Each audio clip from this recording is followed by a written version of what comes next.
नमस्कार दोस्तों, आप सभी का बहुत बहुत स्वागत है आपके और हमारे YouTube channel plus education point पर।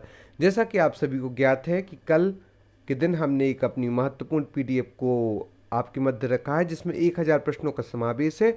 उसी के साथ साथ हम यूनिट 9 की PDF आपको निःशुल्क दे रहे हैं। तो आपके लिए सुनहरा अवसर है कि जल्दी से जल्दी आप मात्र 99 रुपये में 1000 प्रश्नों का समावेश की PDF भी प्राप्त कर सकते हैं, साथ ही साथ यूनिट 10 की PDF भी प्राप्त कर सकते हैं। तो अब जल्दी से जल्दी इस अवसर का लाभ लें। साथ ही साथ आप हमारे मुख्य परीक्षा के सभी सब्जेक्ट के नोट्स, प्रारंभिक परीक्षा की टेस्ट सीरीज और 1000 प्रश्नों वाली महत्वपूर्ण PDF, इसके साथ यूनिट 9 की PDF जो कि निःशुल्क है वो, साथ में मध्य प्रदेश करंट अफेयर्स एवं यूनिट 10 की PDF भी प्राप्त कर सकती हैं। यह सब आप डिस्क्रिप्शन बॉक्स में जाकर इंस्टा मौजूद के लिंक से प्राप्त कर सकती हैं। आज का जो हमारा वीडियो है वह हमने मुख्य परीक्षा को ध्यान में रखकर बनाया है, जिसमें हमने शिक्षा से संबंधित महत्वपूर्ण प्रश्नों को रखा है जो कि आपके लिए बहुत ही इंपॉर्टेंट है। तो चलिए चलते हैं आज के हमारे वीडियो पर। प्राथमिक शिक्षा में विद्यमान समस्याओं का वर्णन कीजिए। प्राथमिक शिक्षा में विद्यमान समस्याएं निम्न है। पहली तो है अवसंरचनात्मक सुविधाओं का अभाव है।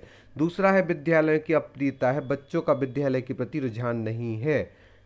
तीसरी है रुचिपूर्ण पाठ्यक्रमों का अभाव है। जो बच्चों के अनुरूप पाठ्यक्रम होना चाहिए रुचिपूर्ण, वैसे रुचिपूर्ण पाठ्यक्रमों का अभाव है। चौथा गुणवत्तापूर्ण शिक्षा का अभाव है। पांचवा रोजगार परक शिक्षा का अभाव है। जो शिक्षा है वह रोजगार देने वाली नहीं है। छठवां है वित्त की समस्या, एक प्रमुख समस्या है। सातवां ड्रॉप आउट की समस्या, कुछ बच्चे एवं बालिकाएं बीच में ही विद्यालय छोड़ देती हैं।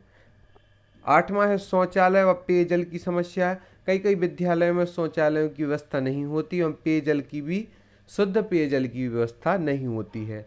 नौवां लैंगिक अंतराल। 10वां नगरीय क्षेत्र तथा ग्रामीण क्षेत्र में व्यापक अंतर होना। 11वां जातिगत एवं धार्मिक आधार पर भेदभाव। 12वां योग्य शिक्षकों का अभाव। 13वां शिक्षा संबंधित विभिन्न योजनाओं, कार्यक्रमों में भ्रष्टाचार एवं पारदर्शिता का अभाव। एक बार पुनः देखते हैं इंपोर्टेंट प्रश्न को कि प्राथमिक शिक्षा में विद्यमान समस्याएं निम्न है। पहली तो अवसंरचनात्मक सुविधाओं का अभाव। दूसरा विद्यालयों की अप्रियता। तीसरा रुचिपूर्ण पाठ्यक्रमों का अभाव। चौथा गुणवत्तापूर्ण शिक्षा का अभाव। पांचवा रोजगार परक शिक्षा का अभाव। छठवां वित्त की समस्या। सातवां ड्रॉप आउट की समस्या। आठवां शौचालय पेयजल की समस्या। नौवां लैंगिक अंतराल। 10वां नगरीय क्षेत्र तथा ग्रामीण क्षेत्र में व्यापक अंतर होना। 11वां जातिगत एवं धार्मिक आधार पर भेदभाव। 12वां योग्य शिक्षकों का अभाव। 13वां शिक्षा संबंधित विभिन्न योजनाओं, कार्यक्रमों में भ्रष्टाचार एवं पारदर्शिता का अभाव। सर्व शिक्षा अभियान प्रारंभ इसका 2001 से किया गया था। सर्व शिक्षा अभियान का एक केंद्र प्रायोजित योजना है। उद्देश्य इसका प्राथमिक शिक्षा की सर्वसुलभता, सर्वव्यापकता, ताकि यह जो प्राथमिक शिक्षा है 1ली से 5वीं तक यह सभी को आसानी से प्राप्त हो एवं बृहद स्तर पर प्राप्त हो एवं इसका सार्वभौमिकरण करना यह सभी को प्राप्त हो। इस अभियान के द्वारा विद्यालयों के 100% नामांकन हासिल किया जा सकता है। सर्व शिक्षा अभियान जो है इसका प्रारंभ 2001 में किया गया था। केंद्र प्रायोजित योजना है। उद्देश्य इसका प्राथमिक शिक्षा की सर्वसुलभता, सर्वव्यापकता एवं इसका सार्वभौमिकरण करना।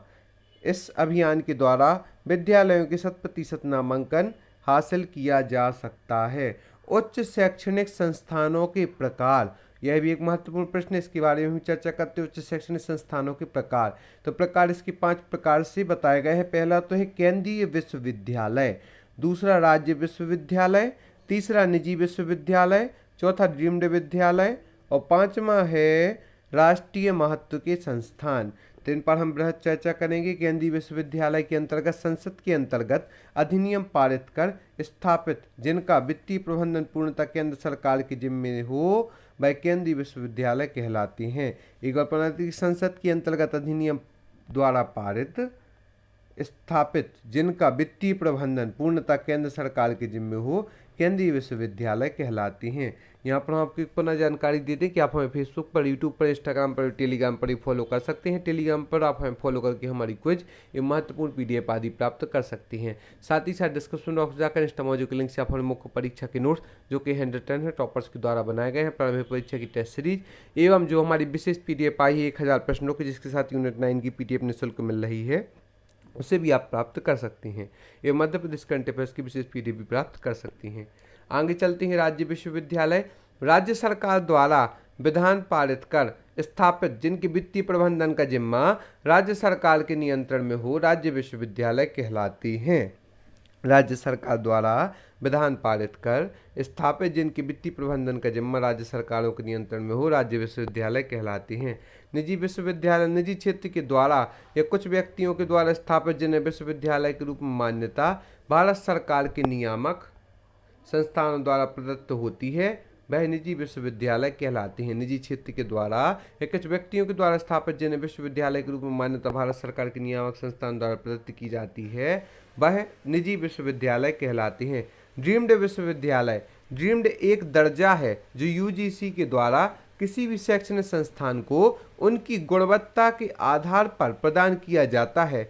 इस प्रकार की मान्यता प्राप्त विश्वविद्यालय को डीम्ड विश्वविद्यालय कहा जाता है। इन्हें विभिन्न कोर्सों के संचालन की अनुमति नहीं होती है और ना ही कोई बाह्य शाखा खोलने की अनुमति होती है।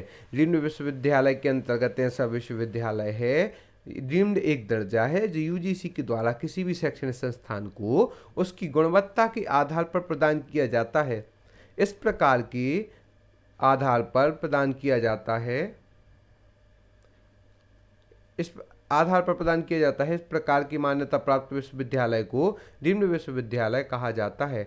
उन्हें विभिन्न कोर्सों के संचालन की अनुमति नहीं होती है और ना ही कोई बाह्य शाखा खोलने की अनुमति प्रदान की जाती है। राष्ट्रीय महत्व के संस्थान संसद के द्वारा उच्च शिक्षा के क्षेत्र में कार्यरत उत्कृष्ट संस्थानों को जिन्होंने राष्ट्र के निर्माण में अपना महत्वपूर्ण योगदान दिया है उन्हें संसद में विधान पारित कर यह दर्जा प्रदान किया जाता है। संसद के द्वारा उच्च शिक्षा के क्षेत्र में कार्यरत उत्कृष्ट संस्थानों को जिन्होंने राष्ट्र के निर्माण में अपना महत्वपूर्ण योगदान दिया है उन्हें संसद में विधान पारित कर यह दर्जा प्रदान किया जाता है। जैसे IIT, NIT, IIM, IIT आदि प्रमुख संस्थान हैं।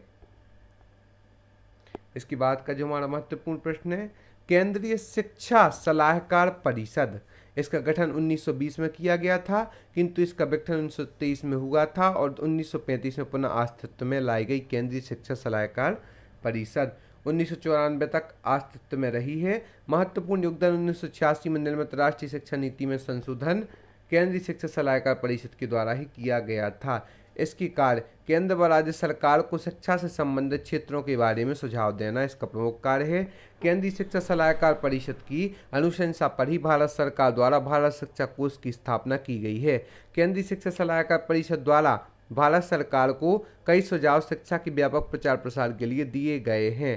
प्राथमिक शिक्षा हेतु मुफ्त एवं अनिवार्य शिक्षा विधेयक का प्रावधान करना चाहिए सुझाव दिए गए हैं। लड़कियों की शिक्षा को बढ़ावा देना चाहिए तथा सामान्य स्कूल प्रणाली को लागू करने का प्रयास करना चाहिए। माध्यमिक शिक्षा को बढ़ावा देने व माध्यमिक विद्यालयों की स्थापना ज़्यादा से ज़्यादा करनी चाहिए। उच्च शैक्षणिक संस्थाओं को स्वायत्तता प्रदान करनी चाहिए। खुली पाठ्यक्रम स्कूली पाठ्यक्रम व संस्कृति ज्ञान का एकीकृत करते हुए स्कूली शिक्षा प्रदान की जानी चाहिए। उच्च एवं तकनीकी शिक्षा हेतु वित्त की व्यवस्था करनी चाहिए। तो एक बार पुनः इसके कार्यों पर चर्चा करते हैं। पहला तो इसका गठन 1920 में किया गया था किंतु 1923 में इसका पुनः विघटन हो गया था लेकिन 1935 में पुनः अस्तित्व में लाई गई और 1994 तक अस्तित्व में रही। महत्वपूर्ण योगदान 1986 में निर्मित राष्ट्रीय शिक्षा नीति में संशोधन इसका महत्वपूर्ण योगदान रहा है।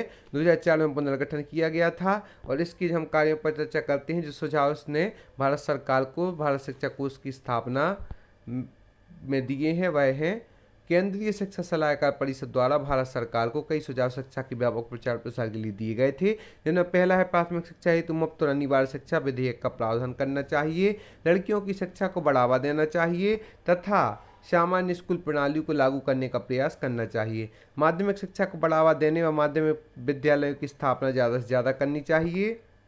उच्च शैक्षणिक संस्थानों को स्वायत्तता या स्वतंत्रता प्रदान करनी चाहिए। स्कूली पाठ्यक्रम व संस्कृति ज्ञान का एकीकृत करते हुए स्कूली शिक्षा प्रदान की जानी चाहिए। उच्च एवं तकनीकी शिक्षा हेतु वित्त की व्यवस्था भी करना चाहिए। आज की इस वीडियो में महत्वपूर्ण प्रश्नों को देखा। हम आशा करते हैं आगे आप हमारे साथ यूं ही बने रहेंगे। यदि अभी तक आपने हमारे चैनल को सब्सक्राइब नहीं किया तो सर्वप्रथम आप हमारे चैनल को सब्सक्राइब करें। साथ ही साथ आप हमारे वीडियो को अपने दोस्तों के साथ लाइक एवं शेयर भी करें।